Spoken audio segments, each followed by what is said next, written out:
remember me. I remember you too. You stole my heart, so I'm gonna steal you for the first time in weeks. I feel good for the first time in weeks.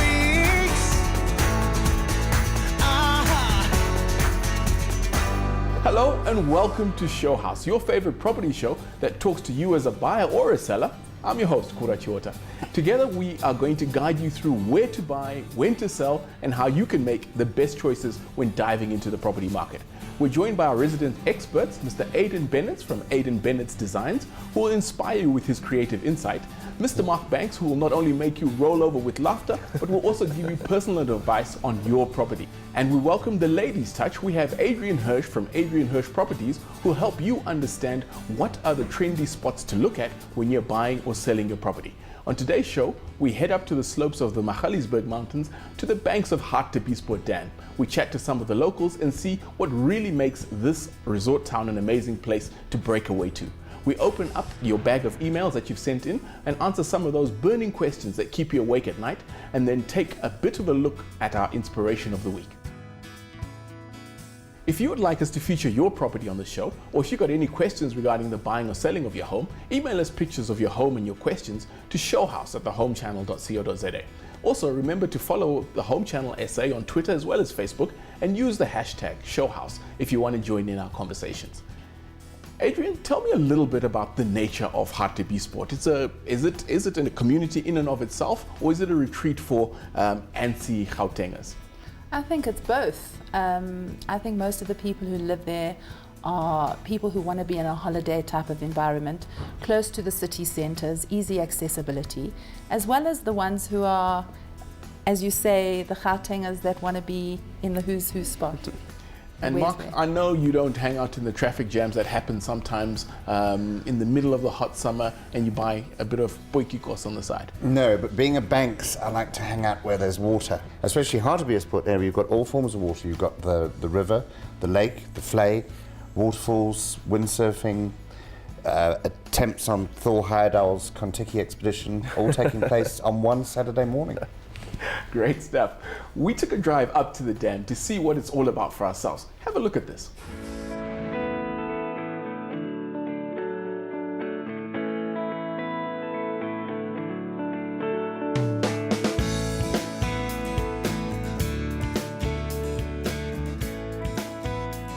Hartbeespoort is a wonderful weekend or holiday town. It's similar to Plettenberg Bay or Ramsgate down in the coastal Natal area. It started off as a weekend town for many people in Pretoria and Johannesburg, but it has grown obviously to be quite a big town now, but it fortunately still has the small town feel, and it pretty much feels like a holiday town. Hartbeespoort is a really beautiful area, lovely place to raise your kids. There is a lot of activities in the area.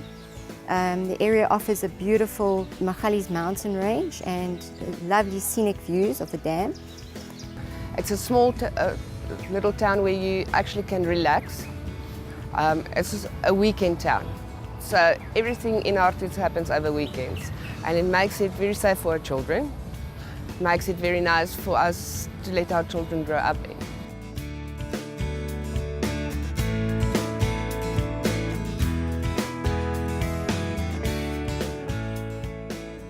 Transvaal Yacht Club has been in existence 90 years this year.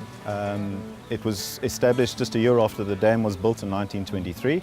So this year we are celebrating 90 years, our 90th anniversary. It's one of the oldest inland sailing clubs in South Africa. Now, it's wonderful vistas. As you see behind me, we have lake vistas from many of the estates, many of the residential properties around the dam. But then also we have the mountains, the Magaliesberg Mountains, which offers a splendid view. Many houses have both. They have the mountain view and as well as the lake views. And many have said that this is like Lake Como in Italy, and I tend to agree sometimes on a beautiful sunset. Harties is the sea for Gauteng, so it's an excellent place to have a weekend home. It's very close by to the city, pretty much a 40-minute drive. Look, the properties over here, they have a very good return on investment. The property that we'll be showing is one of our elite properties. It's on for 8.9 million. It offers a very big living space, very open plan, airy, a lot of light, beautiful dam views. The property offers 3 bedrooms with ensuite bathrooms and a full self-contained flatlet. The property's gardens are exquisite, as you can see. And yeah, the house has stunning, stunning views. It's a really nice, entertaining house. We took a drive further down the road to another entertainer's house to see how he adds a little bit of local sound and soul to Haiti. Superman, Superman, Superman, Superman, Simlandele, Superman, Superman. You know what? A guy said one day, he said this is the South African French Riviera. You know, I like the RTBS Penang because there's a like a vibe to it, and it's a weekend town also. You know, a lot of people come here on weekends and all over. There's a lot of restaurants that open like me, you know, only on Sundays. But I love Artis.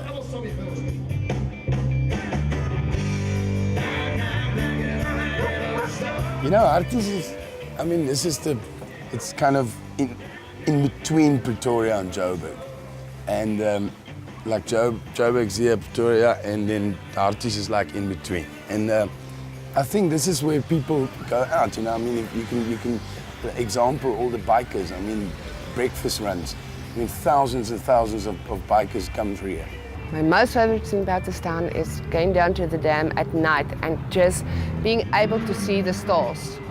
You can look up at the sky and see all the stars.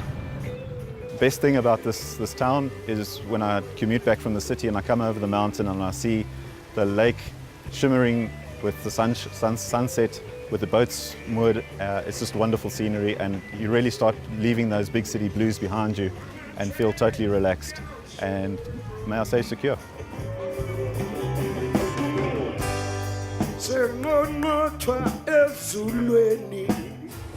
Hot or not as an investment destination, Hartbeespoort Dam? I think it's a fabulous investment. Good value properties, good estates, good infrastructure, and as we all say, location, location, location. Mark, you going to go hang out there? Yes, I like the space. Plus, the joy is it's within easy walking distance of Johannesburg. It's what, 40 minutes from Joburg? 40? Walking distance. You're going to walk. Walking distance. Maybe bicycling. Yeah. I don't drive and I don't walk. I don't know how I get to places. But it's Oh, you 45 electric minutes. bicycle because you're so green and all that. Yes. I mean, it doesn't matter whether you walk or drive. These days you measure how far things are in time. Don't you? How far is it? 45 minutes. All right. Aiden, talk to me about, is it reflecting the artist's way of life? Is it reflecting we want to have open doors on the weekend and chill out? How are you feeling about it? I think, as Adrian said, I mean, it's a great place to invest. You know, certainly the design in the area is quite an eclectic mix, as is the rest of South Africa. So it's not a design capital area, so don't go looking for, you know, the sort of premium design spaces. But you know, I don't think you can go wrong in the area. Here we go. We're going to take a quick ad break. When we come back, we're going to look at a house in Somerset West, which Zoe is about to purchase, but she needs our advice on her renovations. We'll be right back after this. Looking for a new home? In Woodstock, Hillcrest, Parkhurst, Potchefstroom, Observatory, we are the home loan specialists in every area.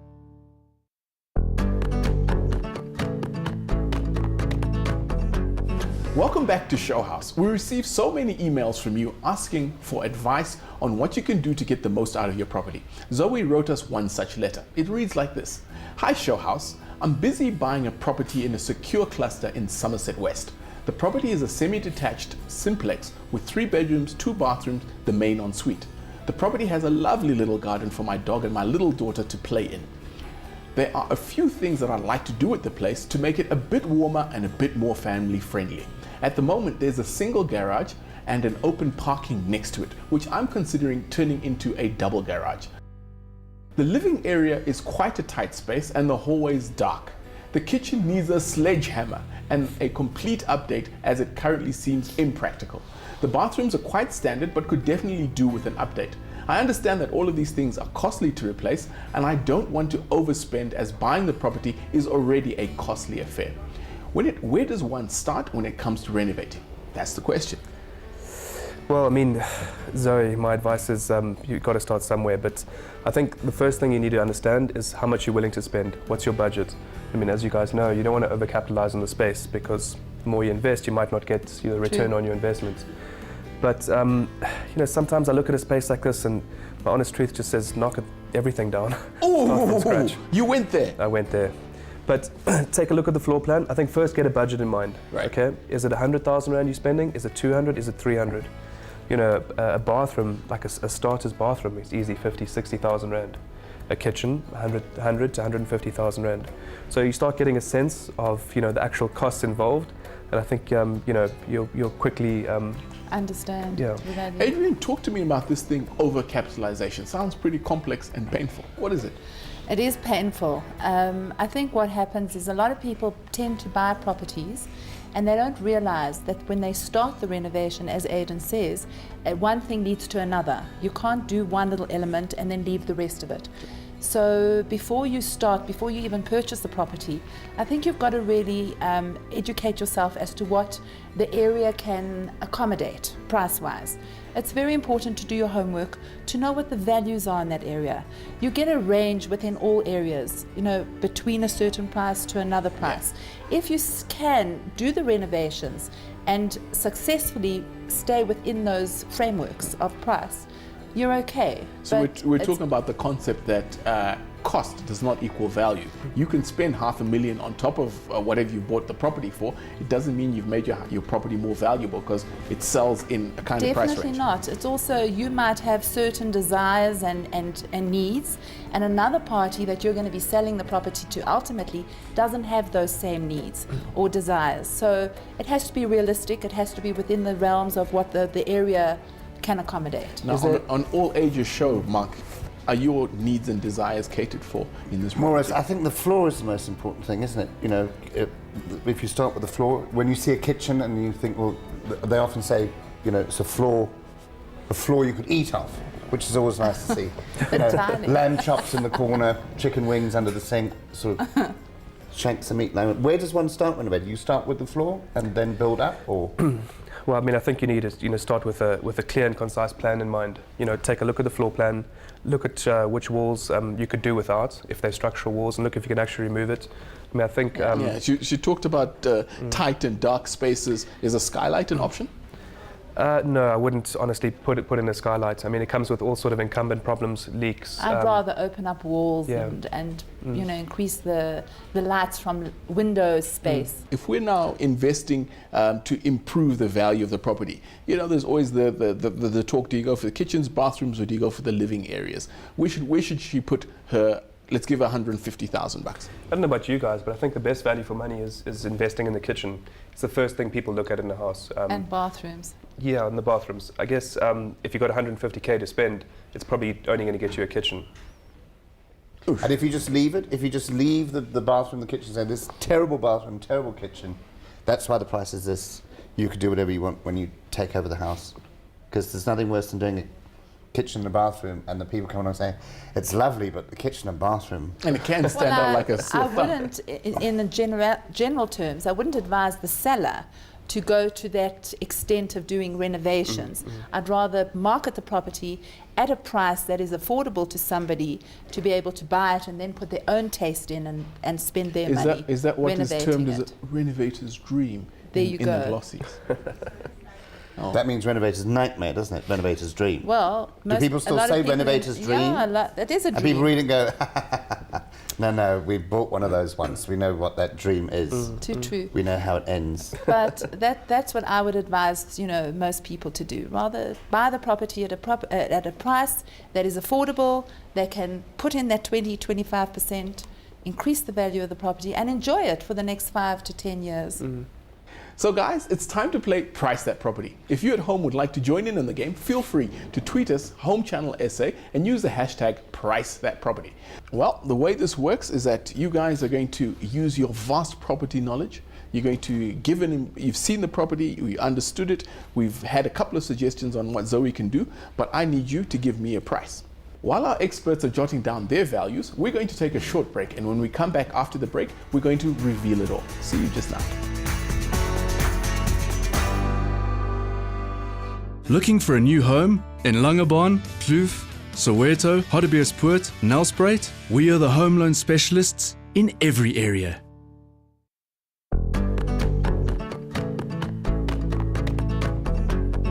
Welcome back. It's time to see which of our panel members came closest to the actual price. This property is selling at, I'll hold on to the number.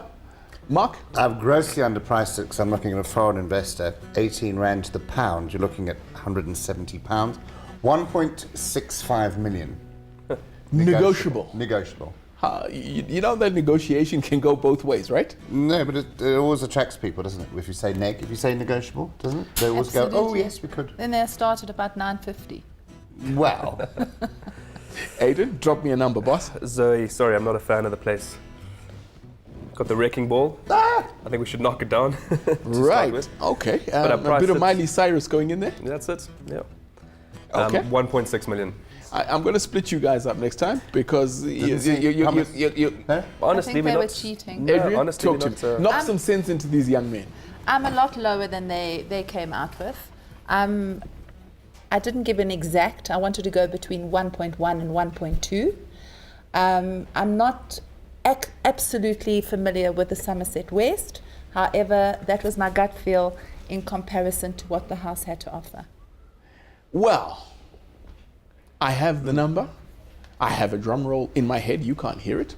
But the number, because that's why she's the expert. That's why you tell jokes for a living, Buti. Yes. The number came in at 1.2, so Adrian, you're spot on. I'm so excited. You're spot well on. done. There you go. 20 grand change. Thank you. Lots of bottles of vino. Absolutely. But now we're in Somerset West. It comes with the house, doesn't it? You pay your rates and taxes, and then you get a case of a good Cabernet Sauvignon or something like that. They deliver it. There's so many Namibians moved into the area. It's called Somerset West, apparently. Somerset West. Namibians, Germans, I understand. Germans. Ja, goed, want Somerset West. But the thing with 1.2 is that 1.65, we can always go down. If they've got 1.4 in their head, we can always go down to 1.4. Yeah, but that's the problem. That's the problem when valuing a property. You can't always go, no one's going to come at 1.2 and go, I know it's 1.2, but we want to pay 1.4. Yeah, but a lot of sellers believe that let's start higher and we'll slowly come down. Yes. It shouldn't work like that. It doesn't work like that. Well, that's why I said The buyers are very educated today. Really? Very educated. They know exactly what's going on with pricing in their areas. And if you overprice your property, the chances of selling it in a very short period of time with the least amount of hassle for the best possible price will never happen. you hear the principles that the agent is talking about. Now, hang on, I'm writing that down as fast as you're saying it to me, Adrian. Don't overprice properties. Right. Adrian Hirsch. What are we going to do? Are we doing the bathrooms or are we doing the kitchens, Aiden? Honest opinion is don't touch the house. I'm flabbergasted that you are saying that there's nothing you can do here. You're Mr. Smooth. You can make anything happen. Absolutely. Look, I mean, looking at the pictures, the first thing I think is that the garden needs a massive trim. So I mean, from the outside perspective, the house is, it is what it is. It's like someone going for an interview without having a haircut, you know. And then, you know, let's look at the floor plans. Let's look at which walls aren't necessary. Remove some of those walls, and then probably start with the kitchen. Yeah. Tell me about the show house appeal. That he's talking about it looking a bit unkempt. How do you, as an agent, prep a property prior to show house? It's very important to stage the property before selling it, i.e. if you're coming into spring, make sure the garden is looking very neat, very well kept, lots of flowers, lots of blooms. It's very uncomfortable when you go and show the property to people and you've got children's bicycles lying around and dirty laundry in the bathrooms.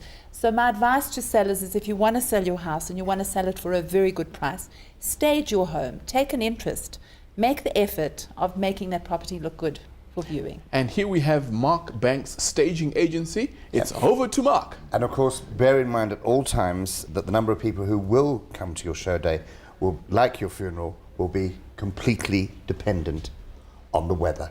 But then it's up to the agent to make it look good, switch on the necessary lights, bring in a glass of wine and a platter of cheese crackers and cheese, and make those people welcome into having a look at that house, even on a rainy day. Even on a rainy day? Yep.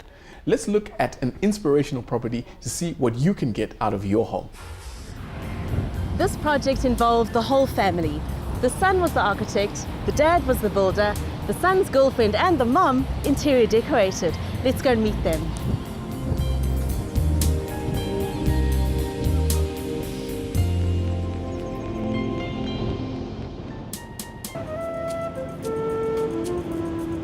Their son and architect, Ryan Harborth, designed an uncomplicated structure, keeping the lines simple, slick, contemporary architecture.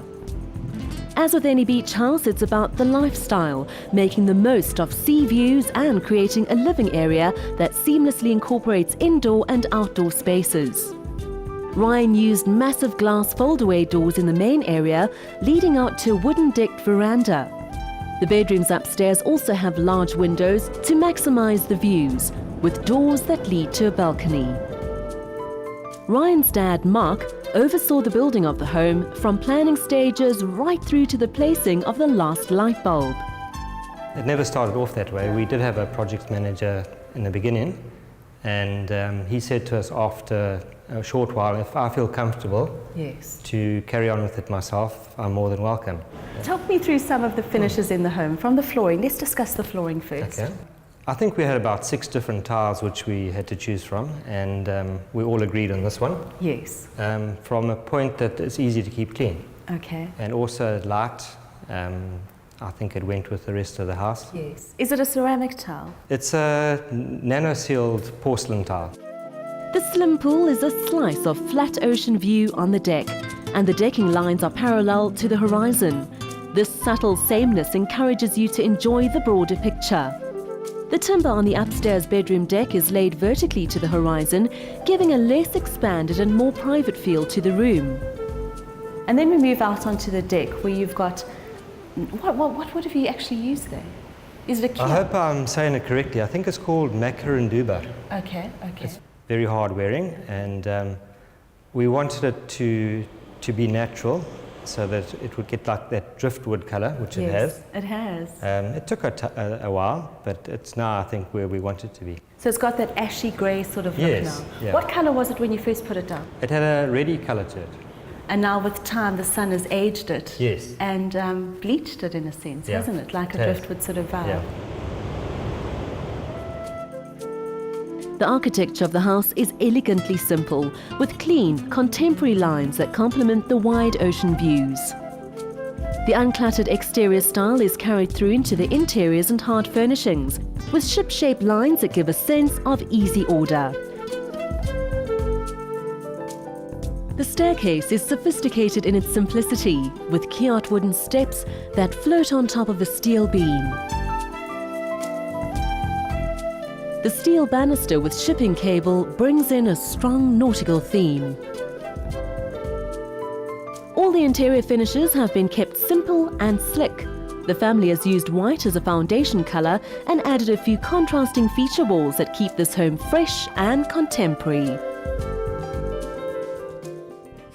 Don't forget, if you would like us to feature your property on the show, or if you've got any questions regarding the buying, selling or financing your home, email us your pictures of your home and your questions to showhouse@thehomechannel.co.za.